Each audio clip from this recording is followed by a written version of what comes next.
देखिए, ये जो शरीर है, मानव देह, ये कर्म योनि कहा गया है। सुर योनि, भोग योनि, गोविंद राधे, नर योनि ही कर्म योनि बता दे। राधा गोविंद गीत।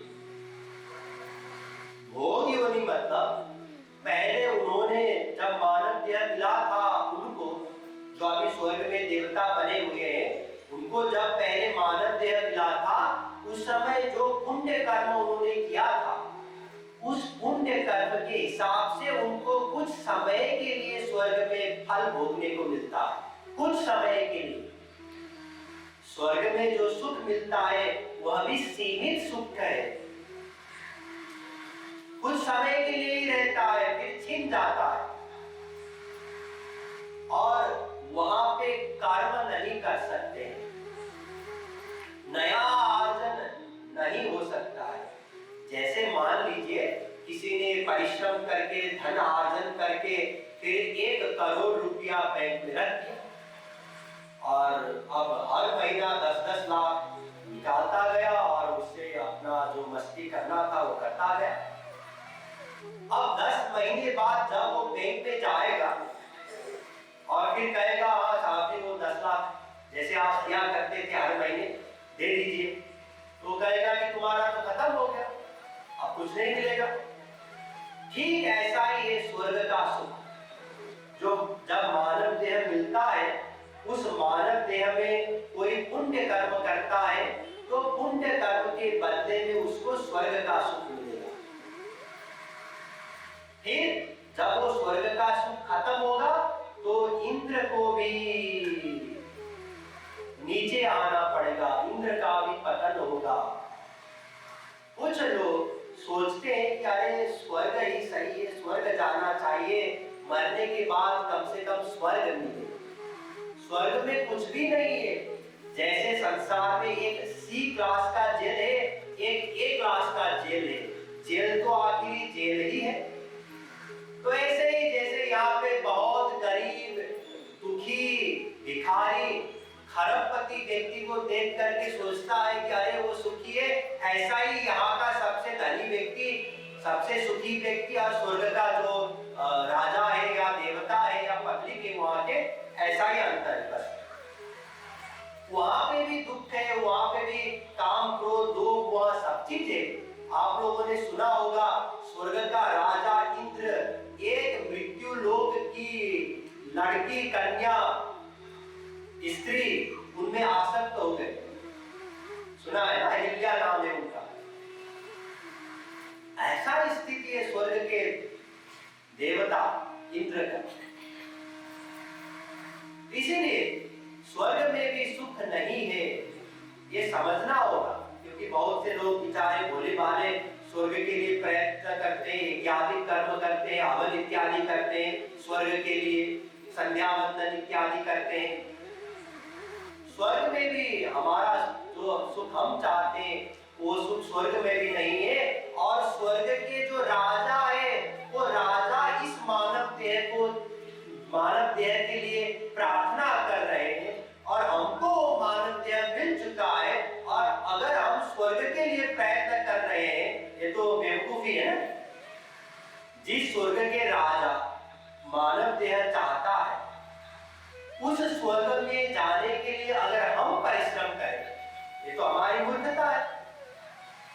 इसीलिए ये जो मानव देह है ये इतना इंपॉर्टेंट है कि स्वर्ग के देवता लोग भी चाहते हैं, क्योंकि केवल मानव देह में ही हम भगवान को जान सकते हैं। केवल मानव देह में, बाकी किसी भी शरीर में भगवान को नहीं जाना जा सकता है, नहीं प्राप्त किया जा सकता है। इसीलिए जिनको मानव देह मिला हो वे परम सौभाग्यशाली हो। उनके लिए वेद कहता है यजेद वेद तथा सत्यमस्ति न चेदिहा वेदिन महति विनष्टि। केनो परिषद 2:5। मनुष्यों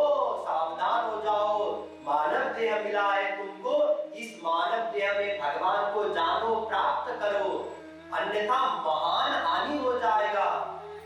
यचेतसकत् वो तुम प्राक् शरीरस्य विस्रसा तथा सर्गेषु लोकेषु शरीरत्वाय कल्पते। कठोपनिषद 2-3-4। अगर इस मानव देह में तुम भगवान को नहीं जानोगे, अगर एक मानव देह भगवान के जाने बिना ही छिन जाएगा तुमसे, तो फिर सर्गेषु लोकेषु शरीरत्वाय कल्पते, कल्पों तक फिर इन योनियों में भटकना होगा। इसीलिए तिष्ठत जाग्रत प्राप्य वरान निबोधत। उठो, जागो, वास्तविक महापुरुष के पास जाओ और समझो कि भगवान को कैसे जाना जा सकता है।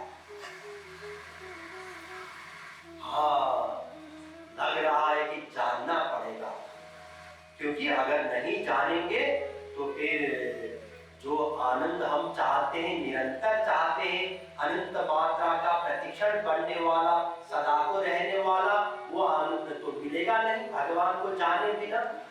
जानना पड़ेगा, लेकिन अभी नहीं। अभी तो हमारे पास बहुत सारे काम पड़े हुए हैं। अभी बच्चे छोटे हैं, उनको पढ़ाना है, वो बड़े हो जाएंगे जब, फिर उनका शादी करना है, फिर अब तो करो नहीं, अभी पोते बहुत छोटे हैं, उनको भी देखना पड़ेगा। करेंगे, समझ में आ गया, हाँ भगवान को जानना पड़ेगा, भगवान को जान करके ही भगवान मिल जाएंगे, और भगवान जब मिलेंगे तभी अनंत सुख मिलेगा। समझ में आ गया, लेकिन करेंगे ऐसा नहीं। देखिए, ये मानव देह यद्यपि बहुत इंपॉर्टेंट है, देव दुर्लभ है, लेकिन इसमें एक बहुत खराबी है, बहुत भयानक दोष है। वो क्या है कि ये क्षणभंगुर है। दुर्लभो मानुषो देहो, दुर्लभ तो है देहिना क्षणभंगुरा, लेकिन क्षणभंगुर। पल का भरोसा नहीं गोविंद राधे, जाने कब काल नर तनु छीनवा दे। राधा गोविंद, एक पल का भी भरोसा नहीं। हाँ, अगर श्योर होता कि 10 साल तो जीना ही है, अगर ये श्योर होता तो 9.5 साल हम मक्कारी करते, जो मन में आए सो करते, संसार के लिए प्रयत्न करते, और आखिर में 6 महीने हम पूरा डटके साधना करते और कल्याण कर लेते। लेकिन ऐसा नहीं है। कब? क्षणभंगुर जीवन की कलिका, कल प्रात को जाने खिली ना खिली, मलयाचल की शीतल अरुमंद सुगंध समीर चली ना चली, कलिकाल उठार लिए फिरता, तन कोमल चोट झिली ना झिली,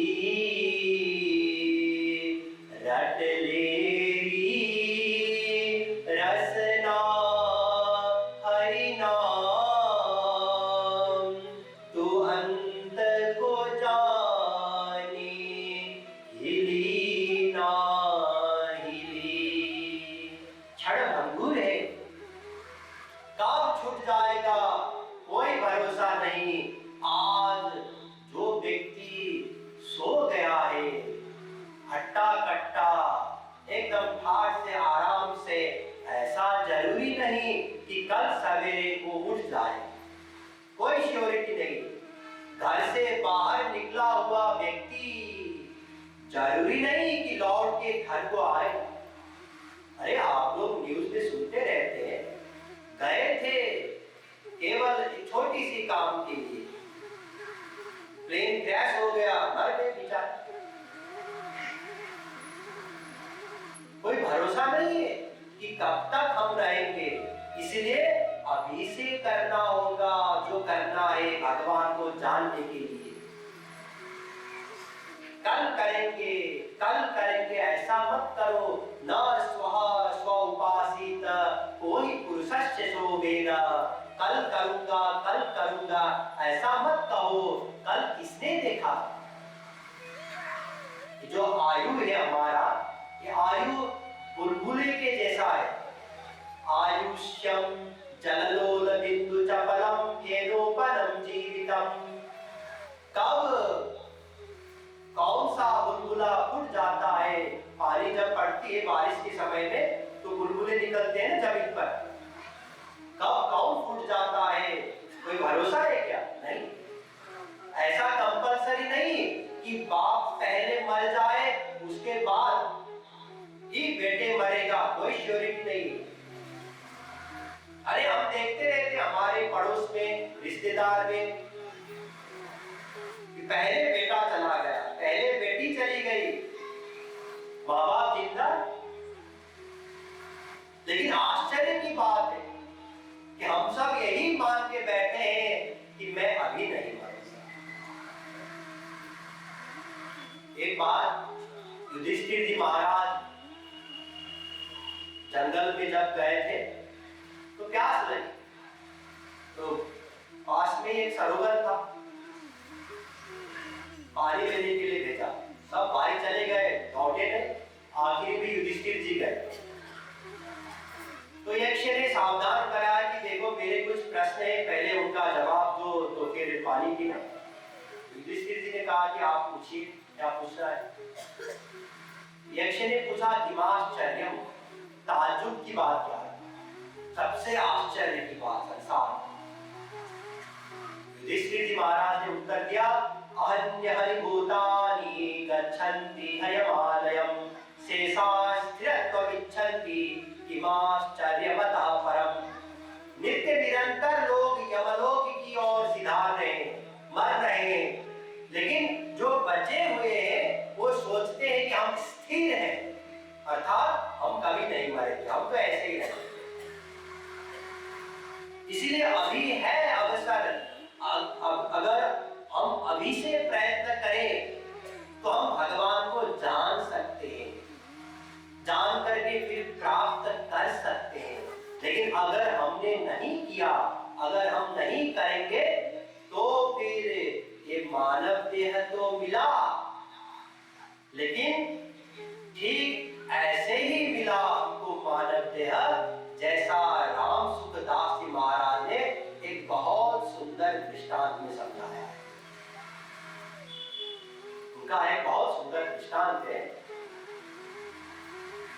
जिसमें एक संत कहीं तीर्थ यात्रा के लिए निकलते हैं, तो रास्ते में एक बहुत वीराना सा गांव पड़ता था, तो कहीं आश्रय मिला नहीं, ढूंढते ढूंढते एक घर मिल गया।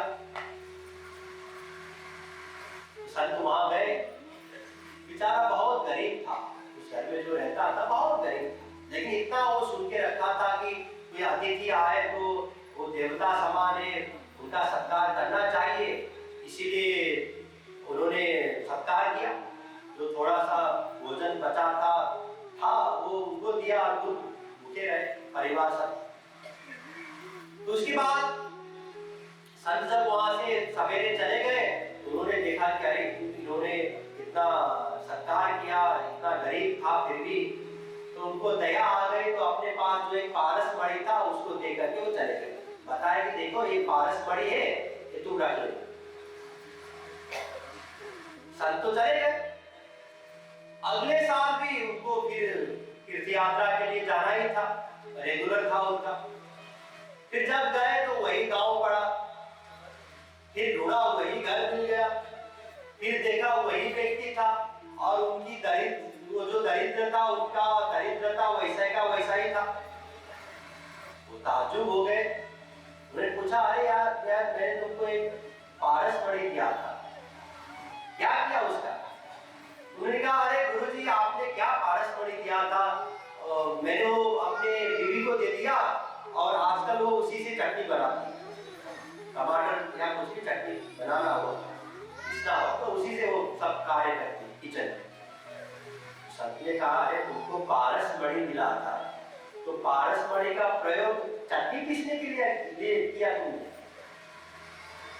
ध्यान दीजिए, वो उसके पास पारस मणि है, पारस मणि का वो प्रयोग भी कर रहा है, लेकिन अत्यंत निम्न कोटि के प्रयोजन के लिए प्रयोग कर रहा है। पारस मणि का प्रयोग कर रहा है लेकिन अत्यंत निम्न कोटि के प्रयोजन के लिए, है ना?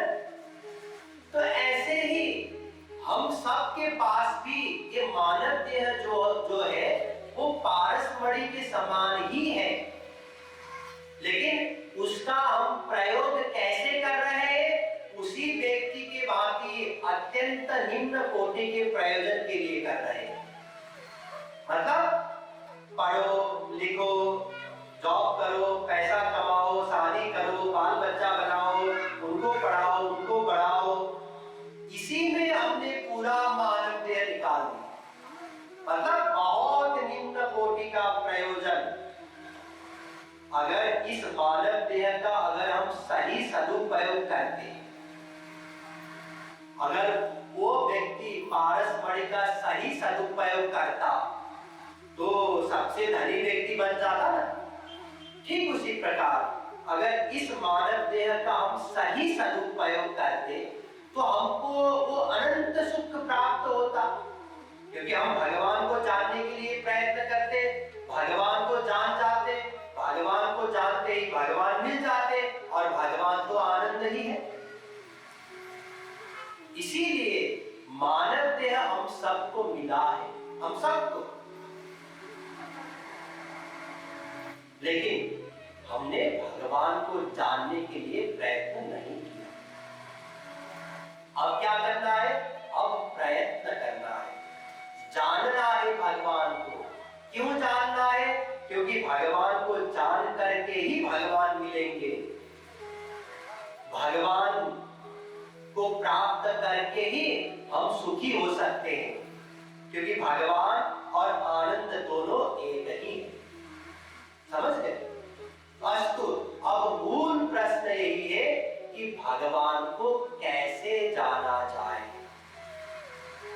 बताया जाएगा, लेकिन आज नहीं, कल। वृंदावन विहार